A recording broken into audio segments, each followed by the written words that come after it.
బంగాళాఖాతంలో వాయుగుండం కారణంగా తెలంగాణ రాష్ట్రంలో భారీ నుంచి అతి భారీ వర్షాలు కురిసే అవకాశం ఉందని హైదరాబాద్ వాతావరణ కేంద్రం హెచ్చరికలు జారీ చేసింది. 7 జిల్లాలకు రెడ్ అలర్ట్, 15 జిల్లాలకు ఆరెంజ్ అలర్ట్ను జారీ చేసింది.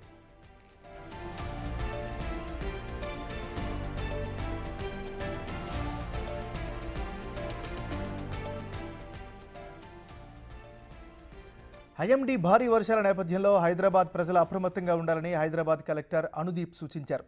ప్రజలు అవసరమైతేనే తప్ప ఇళ్ల నుంచి బయటికి రావద్దని తెలిపారు. లోతట్టు ప్రాంతాల ప్రజలు అప్రమత్తంగా ఉండాలని సూచించారు. హైదరాబాద్ వ్యాప్తంగా నిన్నటి నుంచి ఎడతెరిపి లేకుండా వర్షాలు పడుతున్నాయి. పలు ప్రాంతాల్లో అత్యధికంగా 8 సెంటీమీటర్ల వాన పడింది. హైదరాబాద్లోని విద్యా సంస్థలకు జిల్లా కలెక్టర్ సోమవారం సెలవు ప్రకటించారు. లోతట్టు ప్రాంతాల వారి కోసం హైదరాబాద్లో 59 పునరావాస కేంద్రాలను ఏర్పాటు చేశామని హైదరాబాద్ జిల్లా కలెక్టర్ అనుదీప్ దురిశెట్టి తెలిపారు. పాత భవనాలు, చెట్లు, విద్యుత్ స్తంభాల వద్ద ప్రజలు పలు జాగ్రత్తలుగా ఉండాలని సూచించారు.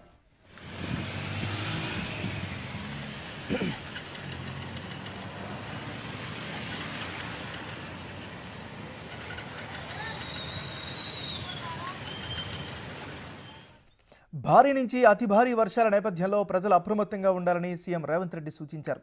రాష్ట్ర వ్యాప్తంగా భారీ వర్షాలు కురుస్తున్నందున అన్ని ప్రభుత్వ విభాగాల అధికారులు అప్రమత్తంగా ఉండాలని ఆదేశించారు. అనుమతులు లేకుండా హెడ్ క్వార్టర్స్ వదిలి వెళ్లకూడదు అని ఆదేశాలు జారీ చేశారు.